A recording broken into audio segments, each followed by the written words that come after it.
네, 하나님 말씀 같이 보시겠습니다. 요한복음 20장 말씀으로 좀 변경을 했습니다. 요한복음 20장 19절에서 23절까지 말씀입니다. 요한복음 20장 19절에서 23절까지 말씀. 네, 우리 한 절씩 교독하고요. 마지막 절은 같이 합독하도록 하겠습니다.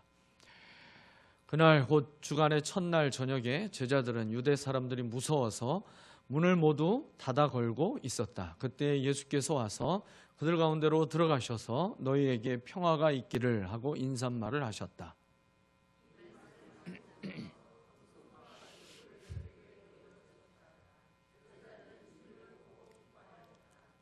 예수께서 다시 그들에게 말씀하셨다. 너희에게 평화가 있기를 빈다. 아버지께서 나를 보내신 것 같이 나도 너희를 보낸다.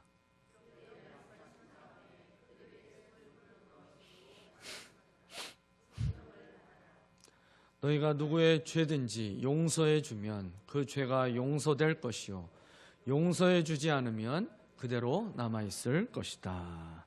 아멘. 네, 오늘 본문의 말씀으로 부활과 회복이라는 제목으로 함께 은혜를 나누도록 하겠습니다. 여러분 부활주의를 지내고 어떻게 부활의 은혜로 살아가고 계십니까? 네, 부활주의 예배를 마치면서 부활의 기쁨과 은혜도 딱 거기까지 하고 다 끝나버리면 안 되겠죠. 이 부활의 은혜는 주일 하루에 그 감격으로 끝나면 안 되고요. 사실은 그 부활 이후에 우리의 삶 속에서 계속해서 나타나야 되는 것입니다.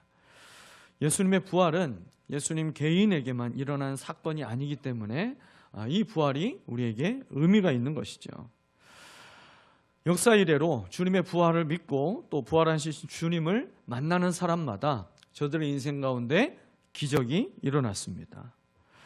부활은 무너진 사람을 다시 일으키는 사건이고요. 넘어진 인생을 다시 세우는 사건이었습니다. 오늘 본문을 통해서 또 특별히 이 제자들을 다시 일으키시는 그리고 회복시키시는 능력이 이 부활에 있음을 우리에게 보여주십니다. 여러분 우리가 아는 대로 제자들은 처음부터 그들이 믿음이 대단했던 사람들이 아니었습니다. 연약한 투성이었어요. 연약한 투성이. 그들은요 서로 누가 더 크냐 이거 가지고 다퉜던 제자들이었고 또 주님 앞에서 자기가 끝까지 다른 사람은 몰라도 나는 죽는 자리까지 주님을 끝까지 따라갈 것입니다. 그렇게 큰 소리 치다가도 막상 위기 순간이 찾아오게 되니까 도망가 버렸던 사람들, 그 사람들이 주님의 제자들이었습니다. 그 제자들의 연약함은 십자가 앞에서 절정을 이루게 되죠. 그래서요 그 십자가 앞에서 이제 완전히 무너지게 됩니다.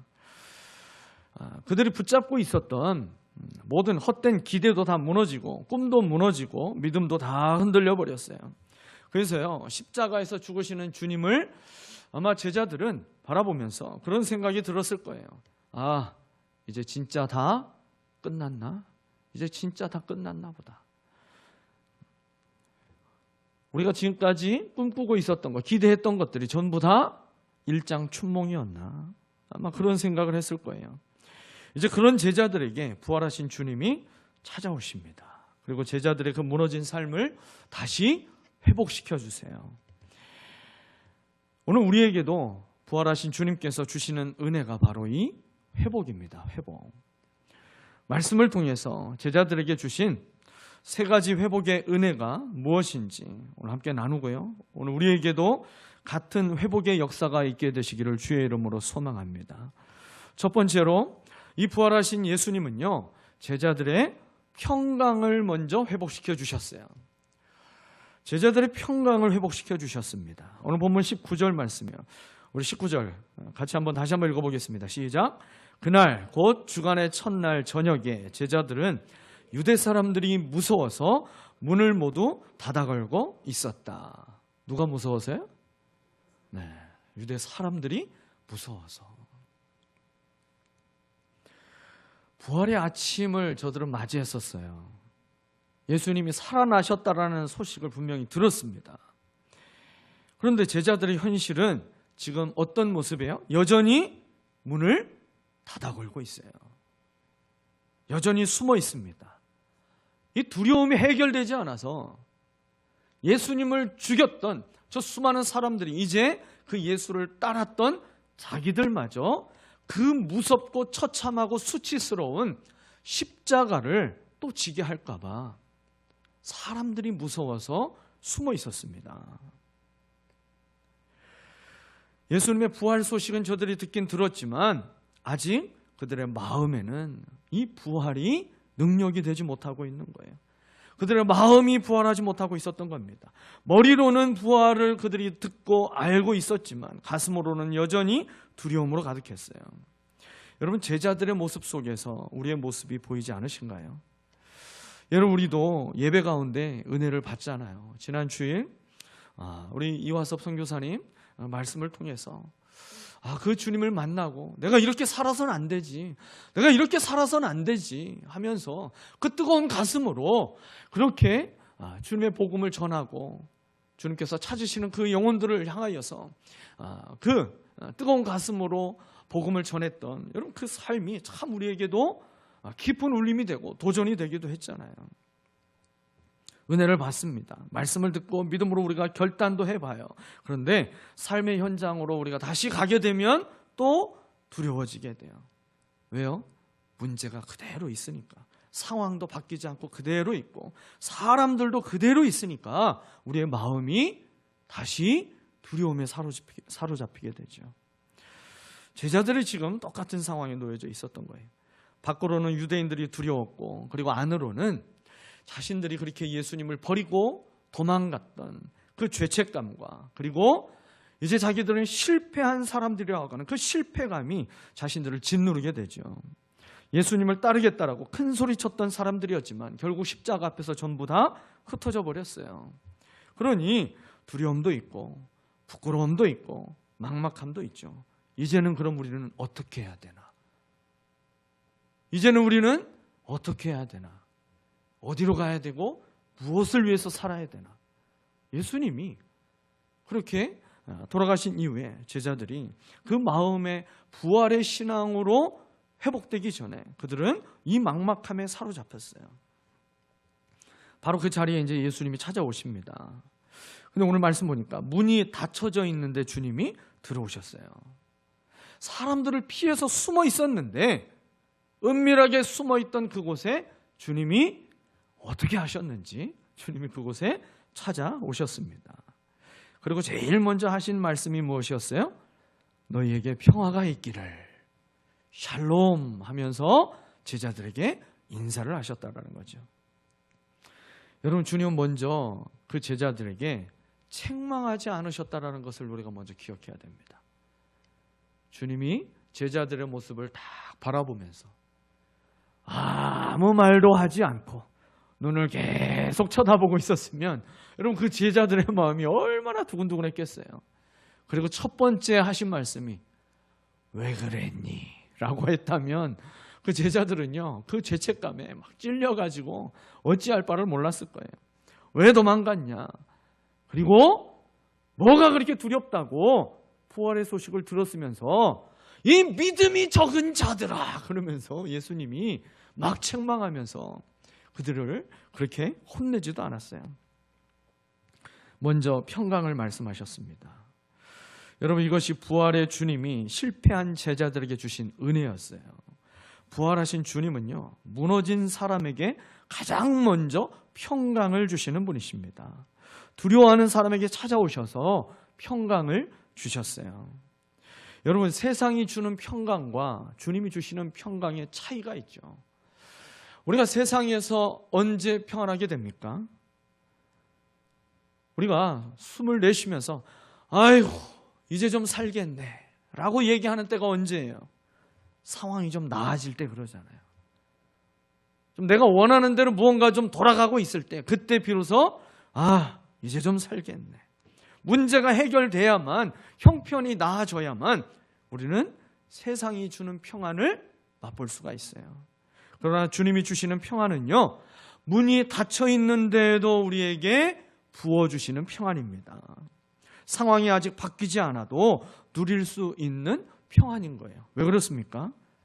환경이 아니라 주님의 임재로부터 오는 평안이기 때문에 그런 거예요. 주님의 임재로부터 오는 평안이기 때문에 내 주변이 난리가 나고 있어도 하나님의 평강이 나를 사로잡아 주시는 거예요. 주님이 임재하시는 그 인생이 그래서 복된 것이죠. 요한복음 14장 27절은 이렇게 말씀했어요. 평안을 끼치노니 곧 나의 평안을 너희에게 주노라. 내가 너희에게 주는 것은 세상이 주는 것과 같지 아니하니라. 너희는 마음에 근심하지도 말고 두려워하지도 말라. 여러분, 오늘도 부활하신 주님은 두려움과 염려로 살아가는 인생에게 찾아오셔서 같은 말씀을 하시는 거예요.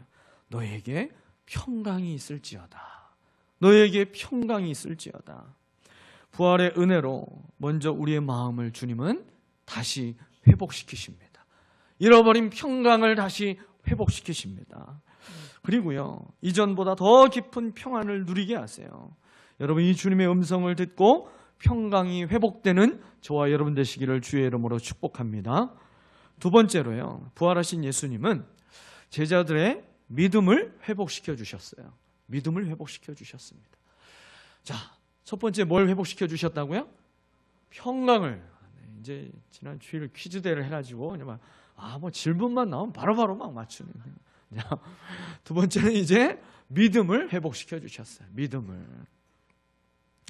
본문 20절을 보면 예수님께서 제자들에게 자신의 손과 옆구리를 보여주셨어요. 그러면서 제자들이 그 주님을 보고 기뻐하였더라. 그렇게 성경이 기록하고 있죠. 여러분, 여기서 제자들의 모습을 우리가 가만히 자세히 한번 보게 되면 제자들이 처음부터 부활의 주님을 쉽게 믿은 게 아니었던 것을 우리는 볼 수가 있죠. 막달라 마리아를 통해서 내가 그 부활의 주님을 보았습니다. 그렇게 주님의 부활이 있었다라는 것을 전에 들었지만 이 제자들은요, 쉽게 믿지 못했습니다. 또 엠마오로 가던 두 제자의 이야기를 저들도 들었지만 그 이야기도 쉽게 받아들이지 못했어요. 오늘 본문에서 예수님께서 이제 찾아오신 그 자리, 예수님께서 부활하신 그 몸을 가지고 이제 제자들에게 찾아오셨는데, 여러분, 근데 안타깝게도 오늘 본문에서는 한 사람이 빠져 있습니다. 누구일까요? 도마. 별명이 뭐라고요? 디두모. 자, 쌍둥이라고 하는 그 별명을 가지고 있던 이 도마, 의심 많은 제자 그 도마가 그 자리에 없었어요. 안 그래도 이 도마는 의심이 충만했던 사람이었는데 그 예수님께서 부활하신 그 몸을 가지고 제자들에게 찾아오셨을 때 그 자리에 없었어요. 그래서요, 나중에 이 제자들이 도마가 그 자리에 다시 왔을 때 자기들이 막 앞다퉈서 얘기하잖아요. 예수님 부활하신 것을 자기들이 목격했다. 이 자리에 오셨었다. 그랬더니 도마가 뭐라고 그랬어요? 무슨 소리 하는 거야? 다들 헛것을 봤구만. 내가 내 손을 가지고 예수님의 그 못자국에 집어넣어보고 옆구리에 있는 그 창자국에 내 손을 넣어보지 않고는 나는 믿지 않을 거야. 여러분, 그렇게까지 이 도마는요, 의심을 놓지 못했던 사람이었죠. 그런데요, 오늘 본문 다음을 보게 되면 예수님께서 그런 도마를 버리지 않으시고 그런 도마까지도 다시 회복시키기 위하여서 이 도마를 위해서 8일 뒤에 또 한 번 찾아오십니다. 제자들이 있는 그곳에 또 한 번 찾아오세요. 주님은 도마에게 못자국과 창자국을 보여주시면서 네가 만져봐라, 그렇게 말씀하십니다. 그렇게까지 하신 이유가 뭐예요? 도마의 믿음을 회복시켜 주시기 위해서. 예수님이 자신의 못자국과 창자국에 손을 넣어보라고 하시면서 도마에게 하신 말씀이 뭐였어요? 그렇게 해서 네가 믿음 없는 자가 되지 말고 믿는 자가 되라. 이 도마에 무엇을 지금 회복시키시는 거예요? 믿음을 회복시키시는 겁니다. 여러분, 그 부활의 주님을 이제 확실하게 이 도마가 만나고 나서 그가 했던 유명한 신앙 고백이 있잖아요. 부활의 주님을 만나고 도마가 한 고백이 뭐였습니까? 세 번역으로 보니까 이렇게 돼 있어요. 나의 주님, 나의 하나님. 주님은 나의 주님이시고 나의 하나님이십니다. 여러분, 부활신앙은 예수님을 향한 신앙 고백까지 나아가는 신앙이 바로 부활신앙이에요. 그 신앙 고백은요, 과거 완료의 고백이 되어서는 안 되는 거예요. 내가 한때는 나도 나의 주님으로 믿었지, 나의 하나님으로 그 주님을 믿었지, 이 과거 완료가 아니라 이 신앙 고백은 어떻게 돼요? 현재 진행형이어야 돼요. 매일매일 이 신앙의 고백을 날마다 올려드릴 수 있어야 된다는 것입니다. 여러분, 그렇지 않으면 우리 신앙은요, 늘 넘어지는 거예요. 조금만 환경이 어려우면 또 주님을 떠나려고 하고, 모른다라고, 사람들 앞에서 주님을 모른다라고 하고, 숨어서 신앙생활 하려고 하는, 당당하게 나가서 복음을 외치지 못하는, 여러분, 그 신앙으로 우리는 주눅들며 살아갈 수밖에 없다는 것이죠. 사랑하는 여러분, 믿음이란 의심이 한 번도 없는 상태를 말하는 게 아닌 거예요. 오해하시면 안 돼요. 믿음은요, 의심이 한 번도 없는 상태가 아니라 의심과 또 흔들리는 것이 있어도 그 의심을 끌어안고 주님 앞에 계속해서 나아가는 거예요. 이 의심의 문제를 안고서도 계속해서 주님을 찾고 그 주님께 나아가는 것이 여러분 믿음입니다. 그리고 부활하신 주님을 만나게 될 때 그 믿음을 회복시켜 주시는 은혜를 받게 되는 것이죠. 의심으로 가득했던 이 도마를 위해서 다시 찾아오셨던 그 주님이 오늘 저와 여러분의 인생에도 찾아오신 줄 믿습니다. 그리고 부활의 주님을 만날 때에 우리의 믿음은 반드시 회복될 줄 믿습니다. 여러분, 도마의 신앙 고백으로 우리가 이 시간 주님을 우리가 함께 같이 고백해 보셨으면 좋겠어요. 부활하신 주님은 나의 주님이시고 나의 하나님이십니다. 네, 마귀가 무서워하지 않을 것 같습니다. 이 정도의 목소리로 고백하는. 여러분, 다시 한번 믿음으로 크게 우리의 믿음을 고백하고 선포하며 이 고백을 우리가 주 앞에 한번 드렸으면 좋겠어요. 같이 하겠습니다. 시작. 부활하신 주님은 나의 주님이시고 나의 하나님이십니다. 할렐루야. 아멘, 아멘. 여러분, 이 신앙 고백이 날마다 살아있는 고백이 되고 그리고 멈추지 않는 고백이 되시기를 축복합니다. 세 번째로, 부활하신 예수님은요, 제자들의 사명을 회복시켜 주셨어요. 자, 다시 한번. 첫 번째, 뭘 회복시켜 주셨다고요? 평강을 회복시키시고, 두 번째요, 믿음을 회복시키시고, 오늘 세 번째는요, 사명을 회복시키십니다. 오늘 21절에서 너희에게 평화가 있기를 빈다. 아버지께서 나를 보내신 것 같이 나도 너희를 보낸다.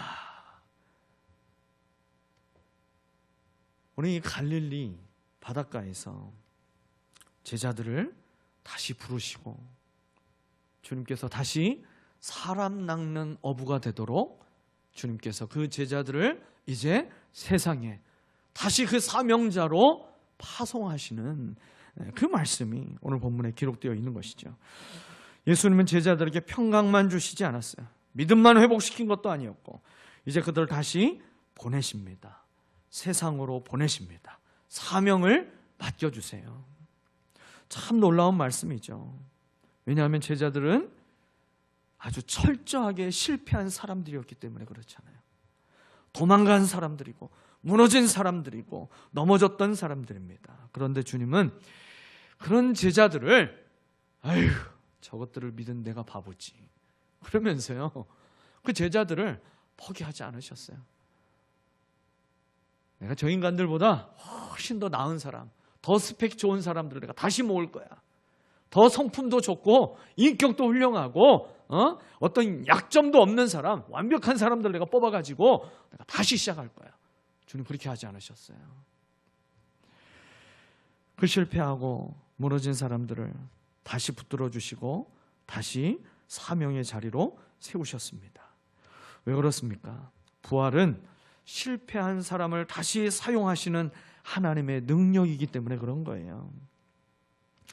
끝났다라고 생각하고 있는 그 사람을 다시 시작하게 하시는 은혜가 바로 부활이기 때문에 그렇습니다. 여러분, 예수님의 부활은 세상의 모든 사람들의 눈으로 볼 때에는 이제 저건 더 이상 끝났다. 이제는 안 돼. 이제는 안 돼. 천하의 하나님이라도 저 십자가에서 죽은 사람이 어떻게 다시 살아나? 저렇게 완전히 물과 피를 다 쏟아서 이제는 완전히 끝나버렸는데 이제 완전 끝났어. 그렇게 끝이라고 선언하고 있는 바로 그 현장에서 이 부활은요, 모든 것을 다 새롭게 그 역사를 시작하는 대반전이 시작되는 것이죠. 제자들은 원래 예수님께 보냄받은 사람들이었잖아요. 그런데 십자가 사건 이후에는요, 그들이 사명을 잃어버리고 옛 자리로 돌아가려고 합니다. 까짓거 그만두지 뭐. 예수를 따라다녀봤자 이제 진짜 별 볼 일 없네. 그만두지 뭐. 내려놓고 싶은 마음, 그 마음이 자꾸만 올라오게 되는 거죠.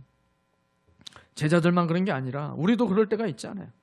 누군가에게 상처받으면요, 사명을 내려놓고 싶을 때가 있어요. 무책임하게 내려놓고 싶을 때가 있습니다. 이게 고상하게 표현해서 내려놓는다고 그러지 사실은 때려치고 싶은 거잖아요. 내가 이거 아니면 할 게 없냐? 내가 왜 이걸 해가지고 이렇게 고생을 해야 되나? 내려놓고 싶은 마음이 있죠. 여러분, 사람이 지치면 누군가를 도우며 섬기는 것, 그게 그렇게 무거운 십자가가 되는 거예요. 아이고, 내가 내 삶도 챙기기 어려운데 내가 누구를 돌보겠다고. 그러면서요, 내 앞길도 지금 제대로 안 되면서 내가 누구를 섬긴다고 하면서 그러면서 사명을 내려놓고 싶은 마음이 참 많이 들죠. 섬김도 뒤로 미루고 전도도 미루고 용서도 미루며 살아가게 됩니다. 그런데 부활하신 주님이요, 이렇게 말씀하셨어요. 나도 너희를 보낸다. 그런데요, 이 사명을 회복시키시면서 무작정 사명을 회복시키지 않으셨다라는 걸 꼭 보셔야 돼요. 오늘 22절 말씀에서 오늘 예수님께서 이 제자들에게 하신 참 중요한 말씀이 여기에 기록되어져 있어요. 성령을 받으라. 그래서 성령을 받으라. 이 말씀은요, 사명을 회복해야 되는 제자들에게 너무나 중요한 말씀입니다. 왜냐하면 사명은 내 힘으로 감당하는 것이 아니기 때문에 그런 거예요. 사명은 내 힘으로 감당하는 것이 전혀 아닌 것입니다. 여러분, 용서도 내 성격으로 하는 게 아닌 거예요. 여러분, 누군가 용서를 하면 야, 저 사람이 참 성품이 좋은가 봐. 여러분, 성품이 좋다고 용서가 쉽게 될까요? 안 돼요. 사랑도요, 내 인격만으로 되는 것이 아닙니다. 여러분, 성령을 받아야 용서가 되고요, 누군가에게 기회를 또 줄 수가 있어요. 성령님이 내 안에 계셔서 주인이 되시고 하나님이 되어 주셔야만 나를 그 주님께서 다스려 주셔야 가능한 것이 바로 용서의 사명입니다. 성령을 받으라고 말씀하신 주님은요, 23절에서 우리에게 사명을 주셨는데 어떤 특별한 사명을 다시 먼저 말씀하셨어요? 용서의 사명을 말씀하십니다. 용서의 사명을. 죄를 사하는 권세가 제자들에게 있다는 것을 말씀하는 게 아니에요. 이거는요, 교회는 복음을 전하고 용서의 은혜를 선포하는 공동체가 교회라는 거죠. 하나님께 용서받은 사람이 다른 사람을 용서할 수가 있어요. 마음에 용서 안 되는 사람이 있으세요? 우리가 그 어떤 죄도, 그 어떤 죄에서, 그 크고 무거운 죄에서 먼저 용서받은 사람이라는 사실을, 예수님께서 십자가에서만 해결할 수 있는 그 용서를 우리가 받았다라고 하는 그 사실을 우리는 먼저 깊이 깨달아야 할 것입니다.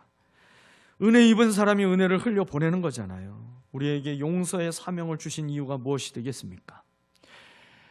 성령을 받으라고 하시면서 그 성령을 통해서 우리가 용서의 사명을 받은 자라고, 이 용서의 사명을 주신 이유가 뭐가 되겠어요? 용서해야 평강을 더 풍성하게 누리기 때문에 그런 거예요.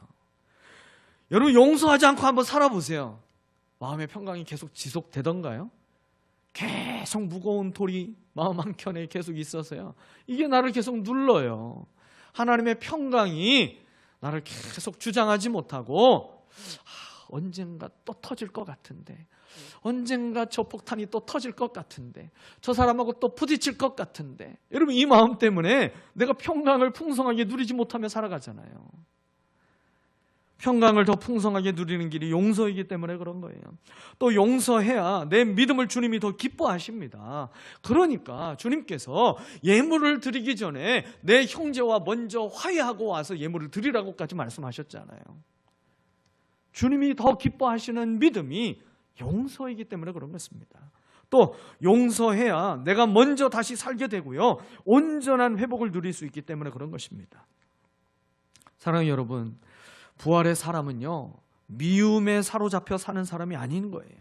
부활의 사람은 용서받은 은혜로 살아가는 사람입니다. 그리고 그 은혜로 다른 사람을 품는 사람입니다. 관계를 회복하는 사람이라는 것이죠. 주님이 우리에게 맡기신 사명은 여러분 거창한 데서 시작되는 게 아니에요. 다른 나라에 가서 내가 알지 못하는 그 누군가를 만나서, 높은 사람들을 만나서 그렇게 시작되는 게 아닌 겁니다. 먼저 내 삶의 자리에서부터 시작되는 거예요. 우리의 가정에서, 교회에서, 목장에서, 그리고 직장과 사업장에서 우리가 아주 가깝고 그리고 자주 마주치는 그 관계 속에서 내가 먼저 용서하고 먼저 사랑하고 먼저 화해하는 것입니다. 여러분, 그것이 부활의 능력으로 사는 증인의 삶이 되는 것입니다. 말씀을 맺도록 하겠습니다. 제자들은요, 부활하신 예수님을 만나고 두려움에서 평강으로 회복되었어요. 의심에서 믿음으로 회복되었습니다. 그리고 다시 주님의 제자로 세상에 보냄을 받는 사명이 회복되었습니다.